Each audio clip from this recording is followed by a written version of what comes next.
Welcome to the Career Refresh Podcast. I'm your host, Jill Griffin.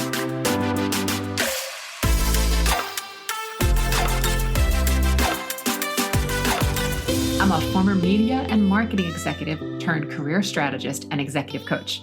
I spent my career working my way up and through the ranks of global organizations and startups, and today I show others how to do the same. Join me each week as we discuss the strategies and actionable steps to leverage your strengths, increase your confidence, and develop your career well-being. Ready? Let's do it.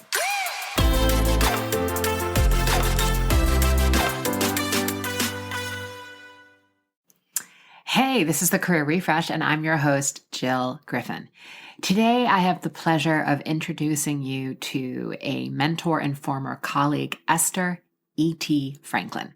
She is the Global Chief Strategy and Cultural Fluency Officer at Foundry, a Publicis Groupe company, and she's responsible for driving the agency's vision and strategy. She's been instrumental in Publicis' strategic approach and helping land many pitches like iconic brands, Macy's, Marriott, and Southwest Airlines. She has over 20 years experience on Chicago's advertising scene, and she's been recognized as an Advertising Woman of the Year. And also under her leadership, Foundry earned accolades, including Ad Age's Media Agency of the Year. Her pioneering role extends to Spark Plus, grounding strategy and audience identity with cultural fluency. I mean, this is new grounds, people. She is guiding brands to help navigate the delicate balance between brand and demand goals. ET's unique perspective draws from extensive agency experience, contributing to her recognition recently by Campaign US as an Inspiring Woman Award for her impact on media planning and buying contributions. In this episode, ET and we talk about the strategies that she has deployed to make her super successful throughout her entire career. We delve into her world, we explore and uncover the various lessons she's learned, and she shares her insights on mentoring and fostering diverse communities within organizations, navigating the intersectionality of being a leader who's also female and Black, learning from her how she carved a path within an organization and then championed diversity and data-driven strategies, the power of having diverse perspectives in mass marketing, and the importance of building connections and creating connections to drive relationships forward to create consistent, inspired results. Friends, I feel really fortunate that I get to share with you the people in my past, the people that have helped shape and make my career, my mentors, my colleagues, my peers, my friends. And ET is up there amongst the master classes that you've received from listening to this podcast. This is one that you want to grab your notes app. If you're a pen and paper, you know what I say, grab that. It's all good. But take notes because she is dropping so much wisdom on us, from fostering diversity to data-driven strategies, making sure diversity is championed within, and of course, building relationships. As always, we want to hear from you. You can email me at hello@jillgriffincoaching.com. Ask any questions. We'll get them to ET. She'll respond. And as always, I want you to dig in. Have a beautiful week, and I'll see you next time. ET, I am so excited that we are finally having this conversation. Welcome. Thank you. I'm excited myself. Okay, so the question that I always ask everyone is take us way back and tell us, what did you think you wanted to be when you grew up? Oh my gosh, I thought I wanted to be so many things that I am not. So I love animals. I was going to be a veterinarian. That definitely did not work out. I wanted to be an interior designer. I wanted to go to an art school, and my family was very traditional. My father gave me the option. He said, you can do that after you go to a traditional school. And we see how that turned out. So those are some of the things that I wanted to be, and that they are not what I am. Yes, yes. Although I love that the veterinarian, because I thought I wanted to be a veterinarian too when I grew up. And then I was like, oh, blood, guts. I don't know that I can handle that size. I just wanted to take care of animals. So yes, made a pivot. But look now, I mean, if I was a veterinarian, they've got to be killing it. There's so many people with dogs and cats and things. And cat. So, yes. Yeah. So give us a high level, journey. Recently you were awarded Advertising Woman of the Year, which is phenomenal, by Chicago's Advertising Federation. And I know you and I have talked before about sort of the 5 steps that you take when you think about your overall career, or the 5 sections. And I'd love for you to share that with the audience. There's a lot of wisdom there. Yes. So my entree into the advertising world was completely accidental. I got there. I happened to be watching television back in the 80s. They did the special on Burrell Advertising. I had never even heard of a Black advertising agency, and I was enamored. So again, we're talking old school. I picked up the telephone, yes, a landline, and I called and asked for the research director because I was in research. And I said, I want a job there. And he was like, who are you? Who calls on the phone and says they want a job? Come on in here so I can interview you and see who you are. And that was the beginning of my entree into the advertising world. I had that interview and I got the job, and here I am still today. So that was one of the things. Okay. At Burrell, it was a lot of fun. Burrell, for those of you who don't know, is a Black advertising agency, and it was one of the esteemed agencies in the 80s. So we had a fashion show. We had a talent show. Okay. And I was not paying any attention. I used to sew my own clothes at that point in time. And I brought a bunch of them for this fashion show, for the talent show. I keep saying fashion show, because I had someone else, one of my peers, wear my clothes in the talent show. And I was back in the kitchen with other people having a drink, eating cookies, whatnot. And guess what? I won. I won the talent show with my fashions. And so I only bring that up because I think of that as my very first award in advertising. And when I think about that award and judging great content, great products, and where my career has taken me to being a judge at Cannes, I could not have even imagined. I didn't even know what Cannes was when I first started in advertising. And so I think of that as one of my pivot points to send the message: don't be limited by what your mind can't see, because there's things that out there that may be beyond your imagination, but are totally within your reach. So that would be number one. That is a beautiful one. I love that, sort of like, if it's in you, there's an opportunity that it's for you, and being able to go after that. Amazing. Absolutely. The second time was I was in the industry, and the industry was taking a pivot, and I had a front row seat in it.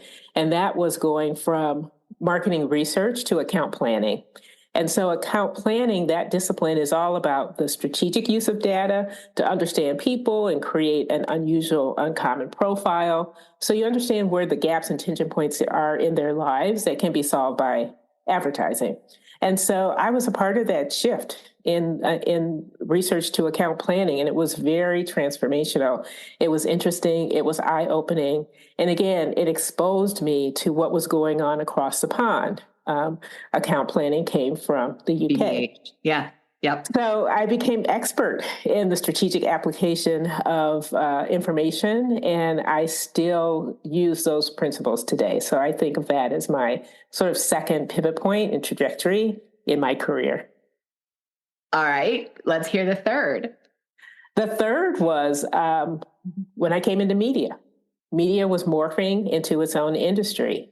And so that was a pivot point that I found thrilling. And I came into the media industry because they wanted someone that could bring the account planning discipline to media. And that was my charge. So I was able to, with a committed leader and an incredible team, take all of the principles in account planning that were applied to the creation of advertising and pivot those so that they could apply to the creation of media experiences and what that meant for media planners and how to think about media in a more human context than it had been up until that time. So that was number 3. Again, a very interesting one. Number 4 was when I said no. And for this one, I had a very, very, very senior woman in a side of our organization, call a meeting with me. And I was like, oh my God, what is this about? I was scared. I'm like, I have no idea. And I sat down and she started to describe how we were at the perfect intersection of something that was good for the company, good for the industry, and good for me. And she started to outline this role for me of leading multicultural in media. Well, no one had asked me what I was interested in. And I felt that that was taking me backward. I started my career at Burrell Advertising. By then, I had pivoted to Leo Burnett, and I was doing general market advertising. And I didn't quite get what I would benefit from going back to leading multicultural at the time. And so, as she was talking about this in a very excited, passionate way, I just looked at her and I said, I'm not interested in that. And all of a sudden, I felt the icicles pop up. The room got very chilly. And I was thinking to myself, oh my God, I have just ended my career. And she was not happy. And so I kind of got up and left. And I called my husband and I said, I'm not sure if I'm still going to have a job. It was a very uncomfortable, nervous moment for me. Wow. I didn't hear from her. I want to come back to that because I want to hear you're the fifth one, but I want to come back to that because navigating those obstacles is a really important thing to know in your career. And sometimes there are, whether it's a personality clash, whether it's the not the right thing, whether it's difference of opinions, how to navigate it with excellence is something that I've always admired watching you do. So I do want to come back to that, but tell us the fifth step within your career. Okay. The fifth one was, so I've been in the holding company structure for a long time. Those of you that know me know that. And I was in SMG world forever, and SMG was disbanded and we had a restructure and we became Publicis. At that point in time, people that I had worked with but didn't know well were being put into different positions of power and influence. And there were two people that were going into a CEO role of the various brands inside of the Publicis structure. And I said to myself, oh my goodness, am I just going to sit here and watch how this thing unfolds and have uncertainty about where I want to go and no voice in that? Or am I going to try and be a bit proactive about that? And so what I decided to do, because often I'm better with a written word, I wrote a letter of reintroduction about myself to these two individuals and just outlined 3 areas that I thought were really crucial for them to understand about me as they were getting, positioned into their new roles. And as a result of that letter, I have the role that I have now. So that was my 5th point. So that's amazing. Amazing. So when we recap that for our listeners, the idea of first, like the first time you won an award, which again was for your sewing talent. So now, of course, everyone's going to want to know what you sew and if you still sew today. And the idea then, of course, moving from there of don't be limited, right? Yes. That's what I heard you said first. And then the second one is being part of the pivot and transformation, seeing how research could be used into planning. So that exposure and to becoming an expert and translating that in another area. And that may feel daunting to some people, but if you really take it down, if you're an expert in an area, we can figure out how to apply it to another. That's the third thing I heard you say was that as media was morphing, being in the place of bringing this fruition forward, the creation of media experiences and how it's meaningful in planning. The fourth thing is saying no, even if it is bleep and scary, to say no if it doesn't feel aligned to sort of your internal GPS and where you want to take your own career. And then the fifth thing again is that finding the certainty and the uncertainty, right? So the uncertainty is, oh gosh, we're reorging, new people are coming in, things are shifting. What you're certain of is your skills, your excellence, what you bring to the table, your strengths, and what they need to know about you. So taking that initiative and saying, hey, here are 3 key things that you should know about me, and here's why I'm the solution to these various areas. So I think for anybody at any point in their career, those threads or those 5 steps are, enormous guidepost or, like a swim lane for us to be thinking about as we're working through. But I want to come back to number 4 about saying no. Yes. So how did you navigate and almost manage your mind? I can only imagine your husband getting that phone call. Honey, I don't really know what's going to happen, but so how did you manage that? It really gave me a moment for pause because I knew I didn't want what was being offered. But had she turned around and said, well, what do you want? I didn't know that either. And so I took that time where I was uncertain if I was going to have a job or not to really be thoughtful about what it was I did want to do and how I would outline that and how I would articulate it and, define the impact that it could have inside of the organization. So, I had to figure out what I wanted. I had to figure out a way to talk about it so that it was of value to the organization. And I kind of just kept honing that and working on that. And lo and behold, that same person did come back 3 months later. I think they made an offer in between to someone else and that didn't work out. So the quasi role was still open. But this time when they came, I did have a vision. I knew what I wanted. And that was how the whole Center of Excellence in Cultural Identities was born, because I had given a lot of thought to, it wasn't that I didn't like multicultural, it was how to evolve multicultural so that it could feel fresh and modern for the time. Yeah. And that's what I had the time to think about and be able to really articulate in a very crisp way. Yeah. I mean, again, genius on both ends, right? Spending the time of going from, I know what I don't want, but I don't actually know what I do want. So let me get clear, and spending time in that story. I think it's so funny that we are storytellers and we tell stories for brands all the time, but sometimes we forget that we also have to be able to nail and tell our own story. So I think that's one of the takeaways that I hear there, but also carving your own path. And what I would love for you to share a bit is, you're in this beautiful position of Global Chief Chatter Strategy Officer, right? Cultural Fluency Officer, kind of explaining to people what that is. And we know that we're all very conscious about making sure that we are talking to diversity from a representation standpoint all the way through to equity, inclusion, and belonging. So I would love to know how you're weaving cultural fluency in that. And then again, not only Spark Foundry, but UET continuing to be a leader in that area so that others can learn from you. So when I came into this new role, my pivot point number 5, I knew that the whole idea of diversity and inclusion was, paramount to how I wanted to be in the world and how I wanted to help shape the work. And so I had the opportunity to create my title. And part of it was going to be cultural fluency. I've done all of this work for all of these years in multicultural advertising, in creating the Center of Excellence in cultural identity. So I've been a student and a studier for a long, long time of how cultures are reshaping preferences and priorities in general culture. And, I felt that my role was, how do I translate that? How do I make it possible for people who are not multicultural specialists, people who have been generalist their whole life, to understand what that means when it comes to their day-to-day work and how to integrate diversity and inclusion into mass marketing and strategies.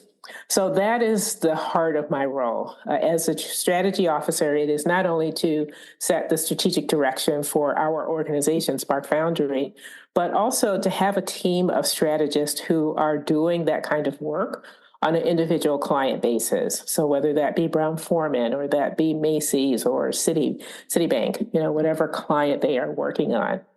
And as we're thinking about how to create winning strategies and media experiences that will drive growth for our brands, we have to understand that the audiences have fundamentally changed. In the United States, they are much more diverse. And the younger you go, the more diverse they are. And so if you are doing mass marketing is about the collection of perspective and diverse identities. And how do we start there to understand the needs and priorities of those audiences, aggregate them up so they really become the foundation of how we understand what we need to solve for in a mass general way.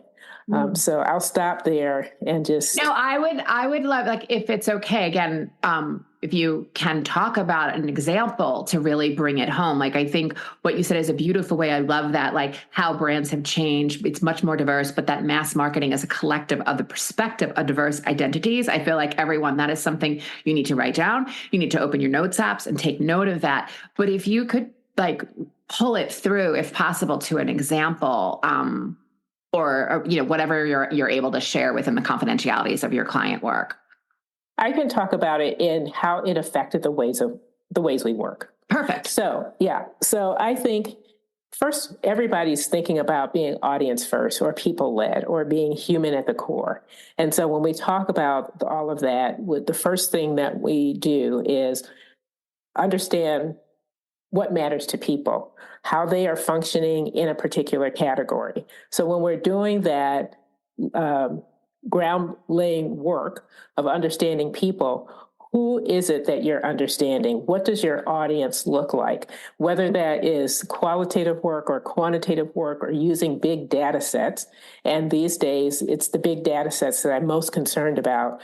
Understanding what is the composition of people that are in those data sets so that you know whether you have diversity reflected or you have a diversity first perspective in your audience. So, step number one is, who are you researching? What is your audience composition? And if you are doing something where you have an audience composition that is majority white and is not diverse, then you are already behind the eight ball in creating a solution that is going to resonate in a mass way in today's world. Because today's world is diverse. So that's step one. And really, many companies are relying on big data sets. And as we move further and further into AI and all of these kinds of things, really getting underneath the hood to understand that composition is critical. Yes. Okay.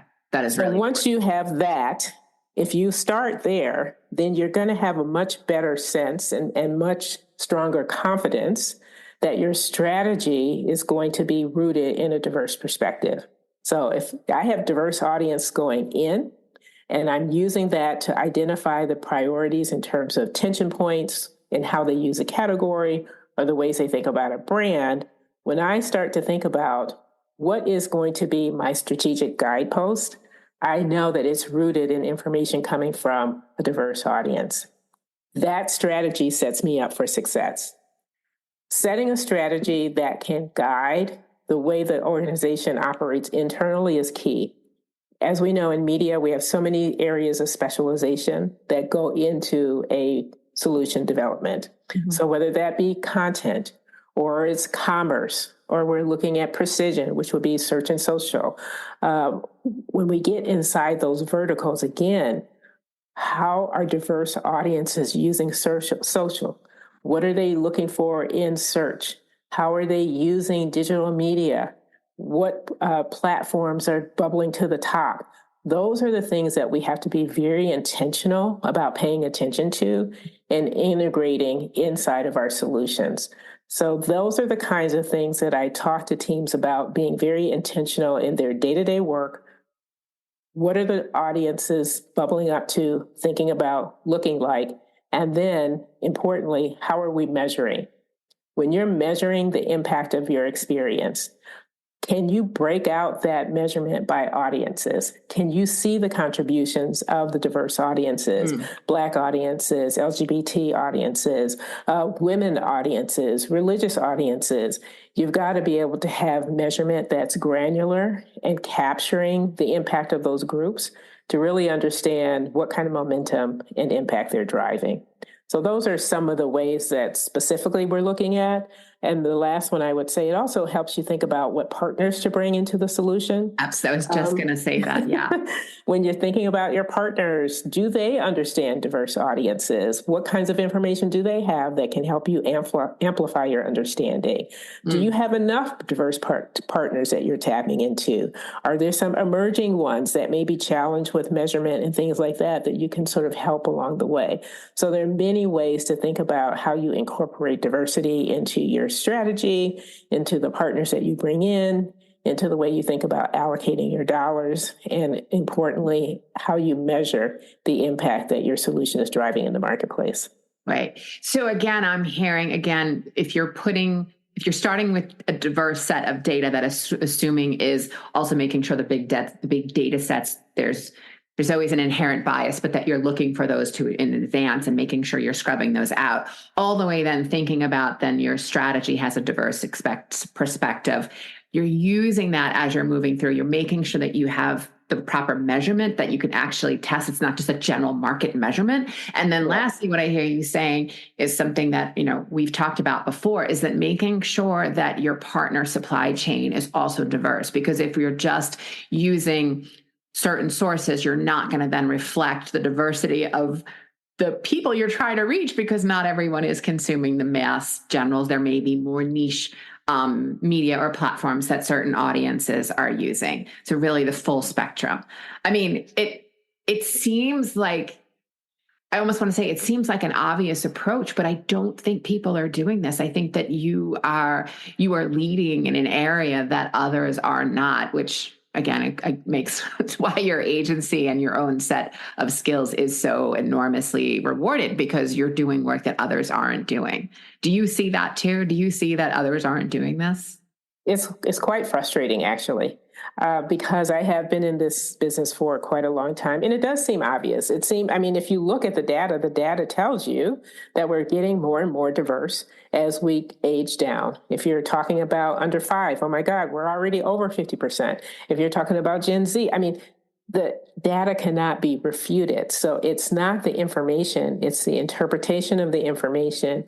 Or I would also say it's the comfort or discomfort with bringing in different approaches that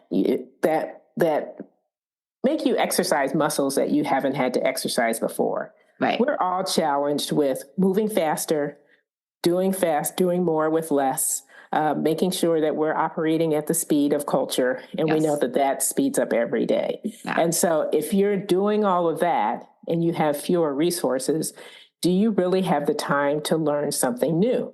And that's where I think the challenge is. Do you have the time? Do you have the comfort level? Because, oh my gosh, I know how to do this other thing. Right. But if I start to incorporate or flip that on its head and do a diverse-led solution, that's a space I'm less familiar with. Right. And so it's going to take me a little bit of time to get up to speed, to figure it all out. In the meantime, I'm still got demands that are due yesterday and all this other thing. So it's kind of that disconnect in the marketplace. I think that doesn't help the situation, but it is quite frustrating. Yeah.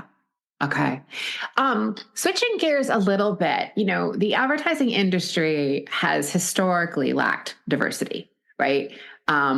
We at times would joke that, that diversity was a brunette, right? Like we were not seeing absolute diversity at all. And we certainly weren't reflecting if we're talking US only, we certainly weren't reflecting the United States and its makeup.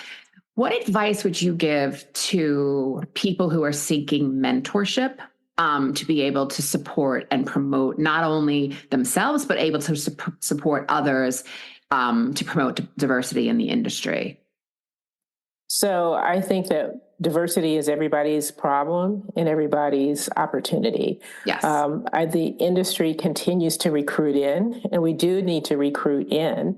But I think the bigger challenge for our industry is not recruiting, but making sure they stay. And elevating people up through the system. So we're still seeing people that are coming in at those entry levels. But imagine if the people that came in at entry levels, since we've been doing that in the 80s, where are they when we look at the C-suite level or executive vice presidents? We're not seeing that presence in the same proportion that we've been recruiting them in. So I think that this is the much bigger challenge for our industry is what's happening. Why are they dropping off? Why are we not seeing our CEOs, our chief strategy officers, our chief operating officers? Why are we seeing still a lack of color in those very senior influential levels inside the organization? I saw a stat somewhere that talks about how much energy, resources, and attention has been put on diversity coming out of George Floyd in 2020. But then we're in 23. And what happened to that? Where is the momentum? We still, even at the time when we put the most investment in, we still aren't seeing a like return on all of the efforts and initiatives that have been put inside the industry. Mm-hmm. So when we think about mentors, and what I think about is, who are you mentoring that may be mid-career? And how are you really enabling them to have the types of experiences that give them a real opportunity and chance to get to the most senior levels of an organization? That is Are they participating in new business? And are you pulling people into those scenarios? Are you bringing them into special projects? Are you making sure that they have the opportunity to get trained on new capabilities that are emerging within our industry that are now being prioritized? Mm-hmm. Commerce is an example of that. Yep. And so when we're talking about mentoring, it's not just about, what does your work look like? The quality of work look like in helping you solve some challenges, but it really is making sure that we are giving the right kind of exposure and the exposure that is going to lead to elevation inside of our industry and inside of our organizations. Mm-hmm. Where are you seeing, or if you are seeing, is probably a better way for me to ask it, in the recruitment, are you seeing recruiting at the mid-level for diverse talent? Meaning, again, we know at the top of the funnel where we're bringing in more diverse talent. To your point, they're not necessarily staying or they're rotating and leaving. Are we having success from what you're seeing at the mid-level career of recruiting into the agency world?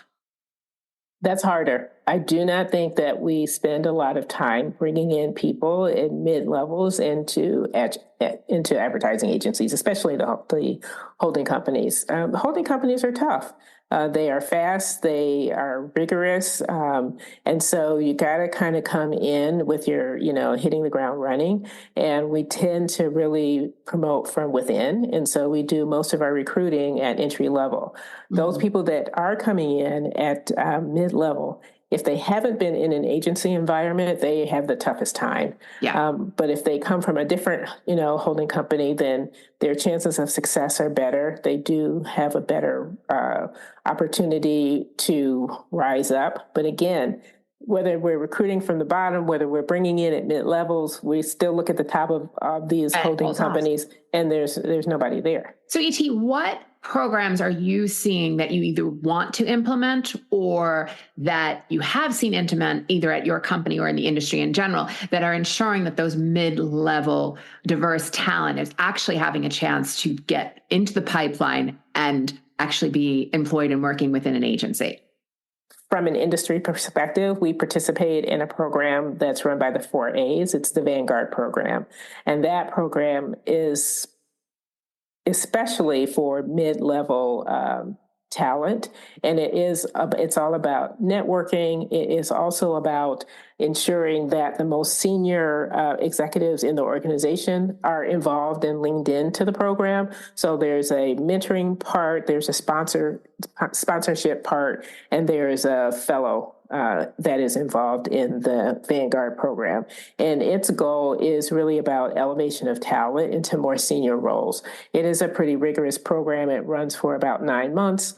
And so, again, like I said, it's not just the fellow that's participating. You've got a sponsor and a mentor at senior levels inside of the organization that are committed to being engaged. And we've seen some success with that program. I think we're into our 3rd or 4th year in participating in that. But those kinds of programs are small in scale because you got to go deep and you got to spend the time. And so I think if we have more of those, that can be a help to all of us making a dent inside of our own organizations. What I will talk about inside of Spark are some things that we put in place to try and address the issue as well. And one of them, we talk about recruiting and needing talent. And so you know how it goes. Roles open up. We need somebody right away. We don't have a whole lot of time to be looking. And so we've made a commitment to slow the recruiting process down.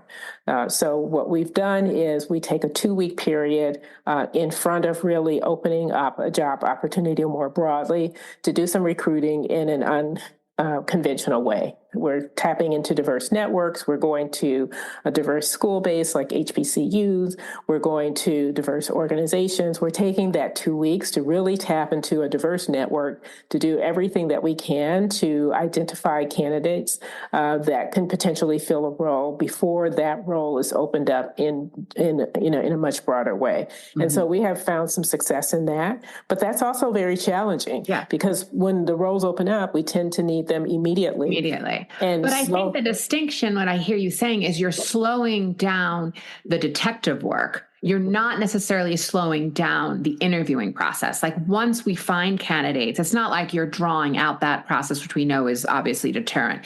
You're Correct. just taking a pause and being thoughtful, much like what you were saying, even about your research at the beginning about making sure you're reaching diverse audience.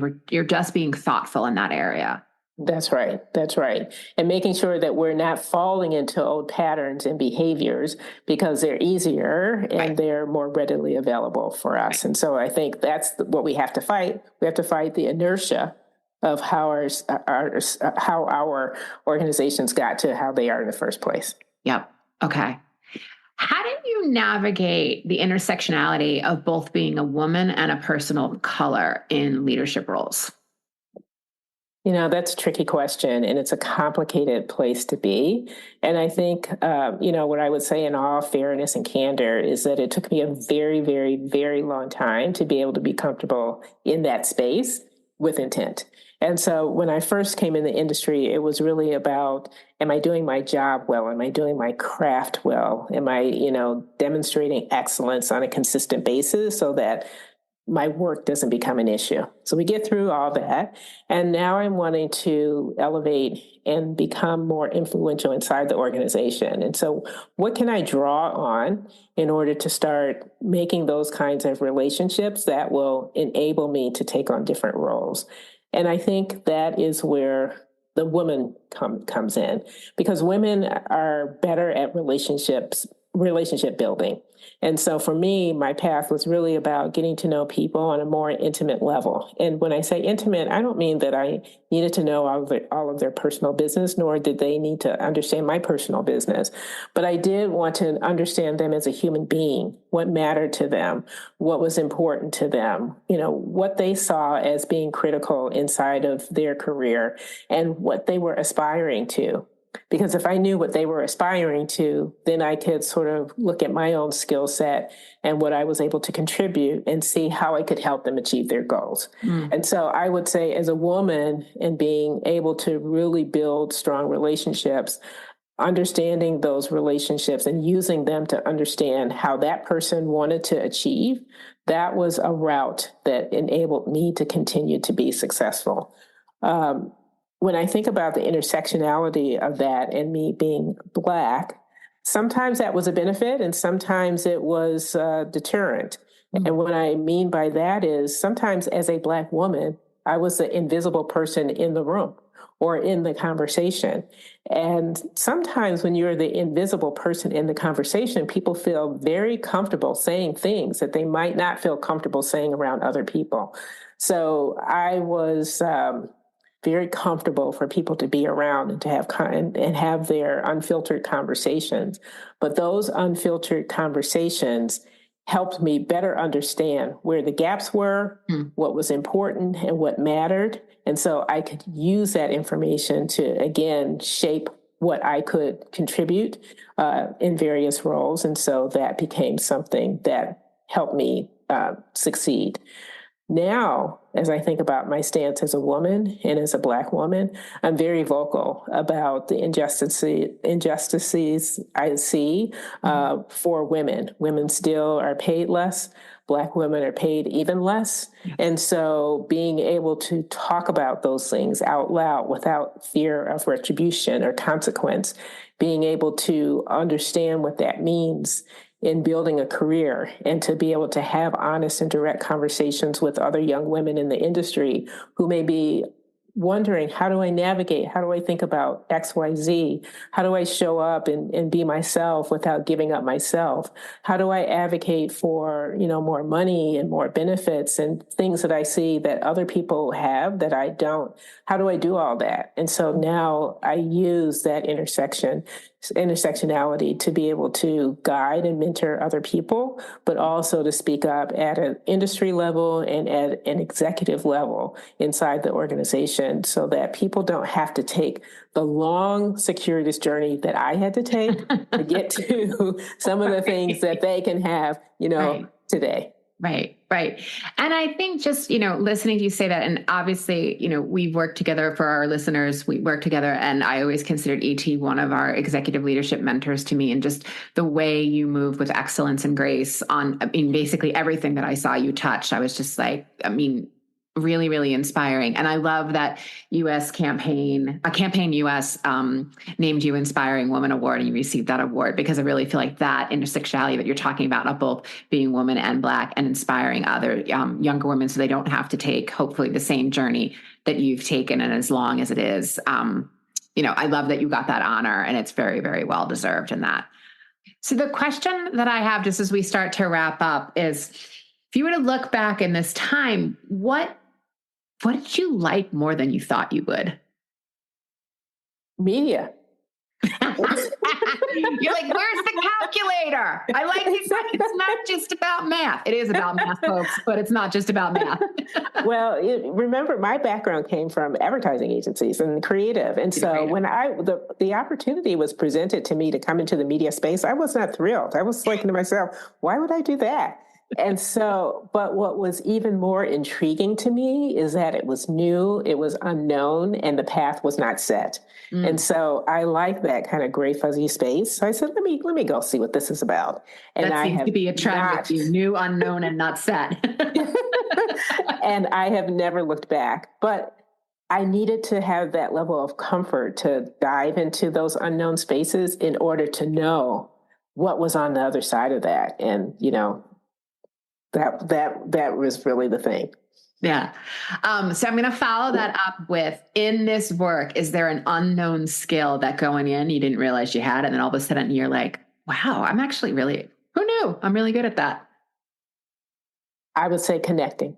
And so one of the jobs that I was tasked with coming into this role occurred at a pivotal point in time in Spark's trajectory. Spark was this little engine that it was scrappy, it was very entrepreneurial, it was about 100 people, and it grew. I mean, we're 1,800 now.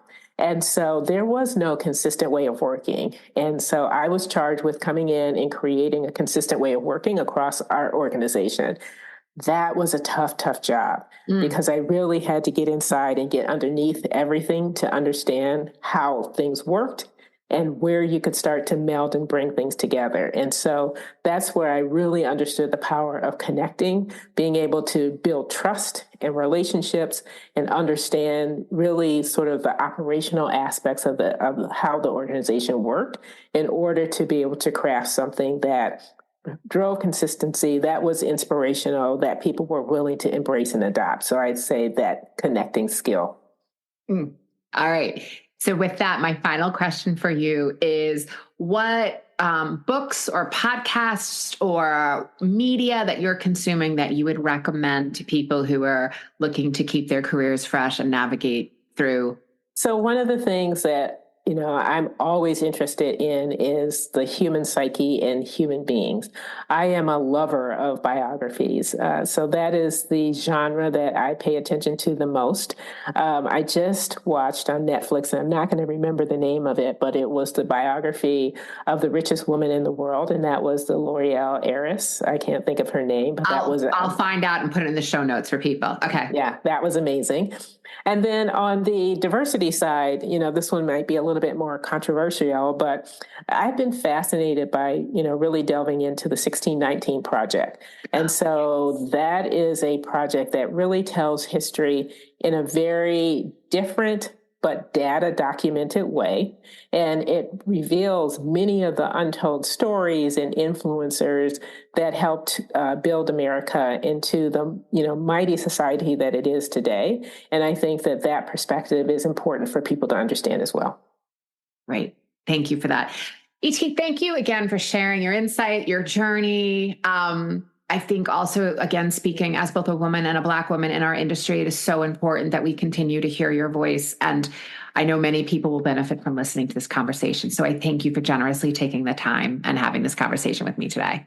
Thank you, Jill, for inviting me. It was a pleasure.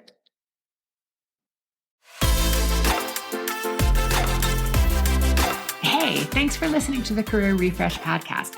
If you're enjoying this and you want more information, go to my website, jillgriffincoaching.com.